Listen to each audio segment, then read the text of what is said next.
Anyone there? Anyone there? Hey guys, how you all doing? Good morning, good afternoon. As you can see, I'm at the Dream Center office. I got sick and tired of just being stuck home. So I had to get myself up, but I get myself all prepared and ready to go to this war. Hopefully you guys are doing well. I'm just hoping that I'm just trying to share spread some hope as much as I can with you guys. Especially during these times, with this pandemic going on and, with social media, people just going rampant, fear and panic and all that. And I kind of just wanted to talk to you guys about courage today. Courage sometimes we know that could be used lightly or just thrown around. I looked up the word courage and I've seen several definitions for courage. But here's how I think, what I think of what courage is. That courage is refusing to allow our emotions to paralyze us. When I think of courage, it is refusing to allow our emotions to paralyze us. So like when I get off this call, I'm probably just going to walk around, do some exercise and walk around, our main floor here. Maybe do some jumping jacks. I'm not going to do backflips because I will break my neck. I'm in my 40s. I'm not that flexible. I'm not like Richard and his spandex and Richard Simmons. I just don't have it in me anymore. You basically, I hate exercising, from the bottom of my heart. I don't care for it. I don't care how many times I do exercising. I just don't like it. Maybe I know Denise, I think Denise likes it. Jefe, Jeff, exercising from your bed to your work chair. Probably that's the most exercise you're going to get, brother. Can I get a witness on that? I just don't enjoy it. I'm tempted, emotionally and mentally and physically, I'm tempted to be lazy. Have some cookies, some donuts, or rice and beans, or anything like that. But I need to push through the emotion of laziness and push through and just go and exercise. Right now there's so many emotions that's going on that we're seeing, like fear, anxiety, insecurities. I'm tempted to even think about what you guys think about me or what thinking about me right now in this video. And this beard here, looking like Chewbacca, from Star Wars. I go to barbers every single week, and it's already 4 weeks straight without a barber, and I am going through withdrawals. I really need, look at that, shape up haircut. It's awful, caveman style, But I know that God's teaching me something. God's showing me things. Right now, He has something He wants me to do, wants me to say. Things that He's sharing with me. I'm trying to see.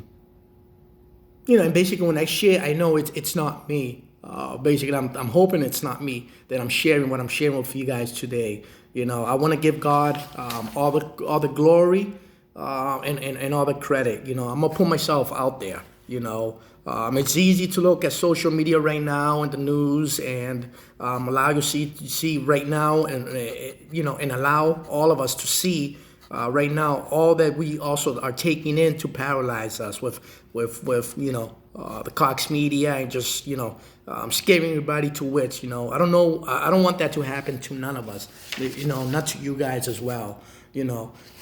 Listen, there's going to be leaders that are going to come out of this crisis, with more influence and more of an impact. Give me a thumbs up.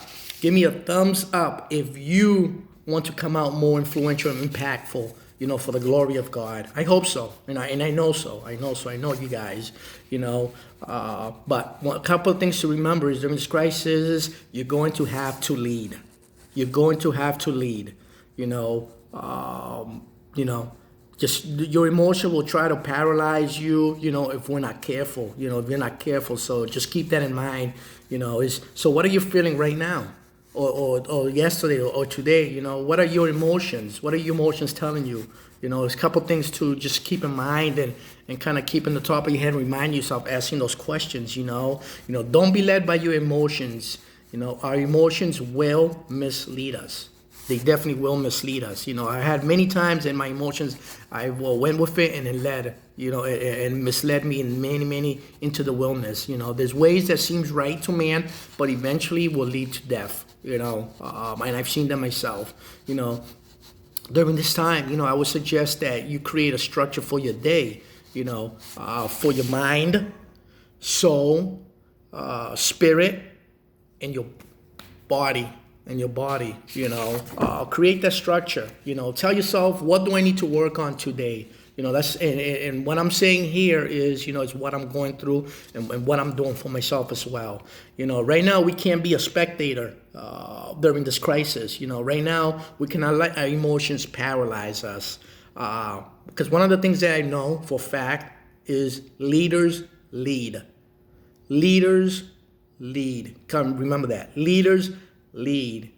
I want to close this with Joshua. I don't know if you read, I'm sure you read Joshua chapter 1. You all have read Joshua chapter 1. And I've read Joshua chapter 1. It's a great chapter. Joshua's great, You remember the part when they were standing they were standing on the edge of the Jordan River. We know they were standing on the edge. Basically today, we know they were standing on the edge of a miracle. It was not guaranteed, in fact, 40 years earlier, Moses, one of the godliest men that we know in the Bible ever existed, missed out on the miracle. Do we know why? Yes, because Moses allowed his emotions to paralyze him, God ended up telling Joshua, listen, I want you to start walking towards the water, at which that time, stop calling me Richard. Okay. Richard was just calling me now and interrupting this video. Richard, really? I will call you back. But anyways, where was I? Okay, 40 years before that, we know Moses, one of the godliest men, existed and all that. I think I already said that. Yeah, I'm burning out. I did say that. Well, anyway, because, so basically Moses missed out on the miracle because, I think I said it, but because, Moses allowed his emotion to paralyze him. God tells Joshua, okay, you know what? So Moses didn't get into the promised land. God tells Joshua, listen, I want you to start walking towards the water, which happens to be, at that time, it was like a flood stage, and then, start walking towards, when your feet touches the waters will part. Obviously Joshua, had millions of people behind him, following me. So if he didn't follow God, so let's say if God really didn't tell him that, then they probably all would have drowned. But we know God told him that because the Bible said so. And the Bible is real and it's inspired, it's God's word. So he told him, go and start walking towards, and as soon as your foot touches the waters will depart. So what happens is, let me ask you a question. Do you think Joshua had peace about walking towards the Jordan River? Probably not. I know I wouldn't. I probably would be freaking out, to be honest with you, if God's telling me that, saying, damn, if this is not true, and I get in there, I'm going to drown, and I'm going to drown all these people along with me. I'll be terrified. I'll be freaking out, in the inside, but Joshua was probably freaking out in the inside, and this is my words. The Bible doesn't say that. But he refused to allow his emotions to paralyze him the way he watched it paralyze Moses.